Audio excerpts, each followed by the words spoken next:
So here we have the Volkswagen Golf GTI DSG, which is the automatic on a 20 plate. I'm going to start off by showing you around the outside of the car, and then we'll hop in and run through some controls on the inside. But from the outside, you can see it's a 5-door car with alloy wheels and tinted windows.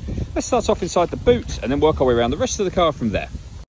As we approach the boot, you can see we have reversing sensors, plenty of boot space as well, along with that 60/40 split folding rear seat, should you wish to increase this space even further.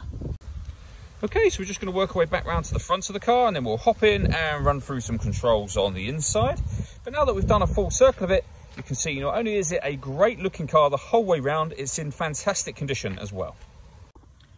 Just briefly before we climb in, I think it's well worth seeing the interior from this exterior point of view. There's plenty to run through on the dashboard, so let's hop in and we'll do that now. Okay, now that we're inside the car, we're going to start with the dials. On the left-hand side, we have the rev counter, and on the right-hand side, the speedometer. In the middle, you can see we have a digital readout for the speedometer as well. You can change the information that's displayed there.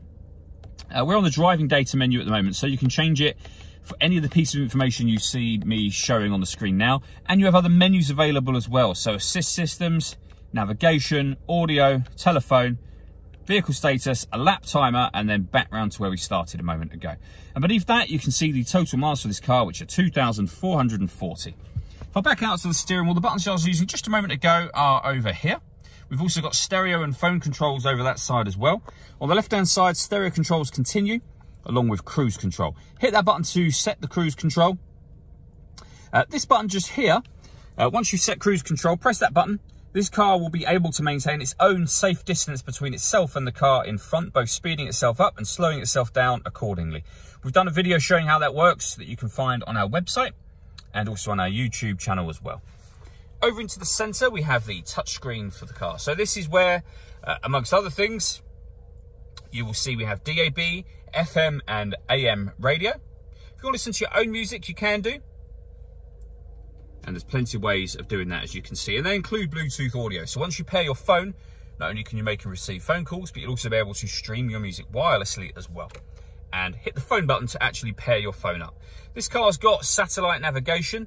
There's a full video showing how that works, again, on our website and YouTube channel. And if I pop the car into reverse, you'll see we've also got a full colour reversing camera with guidelines that show you what direction the car is headed in relation to the image that's being shown on the screen. Working our way down, we have dual zone climate control. So you can adjust the passenger temperature, the driver temperature. You can increase and decrease the fan speed. You can determine where you'd like the air to be distributed within the car. When you're happy with those settings, you have heated driver's seat, which can have 3 different heat settings, and then the same on the passenger side as well. When you are happy with the air conditioning settings, this button will turn the air conditioning on and off again. Or you can hit auto, and the car will now take full control of the fan speed and the direction of the air in order that it maintains the temperature that you asked for. You can override that whenever you wish to. This cubbyhole section opens up. We've got some storage there and a USB input. We then have the gear lever for the fully automatic gearbox. This button will start and stop the engine. We can turn the parking sensors on and off from here. We can turn off the traction control.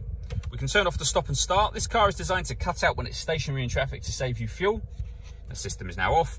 And this button will change the driving mode of the car. So you can put the car in eco, normal, sport, or individual. And under individual, you can change all of these settings to have them however you would wish them to be. All that leaves me to say is thank you for taking the time to watch this video. If you'd like to come and see the car in person and have a test drive, please feel free to call any of our MJA sites. We'd love to hear from you soon.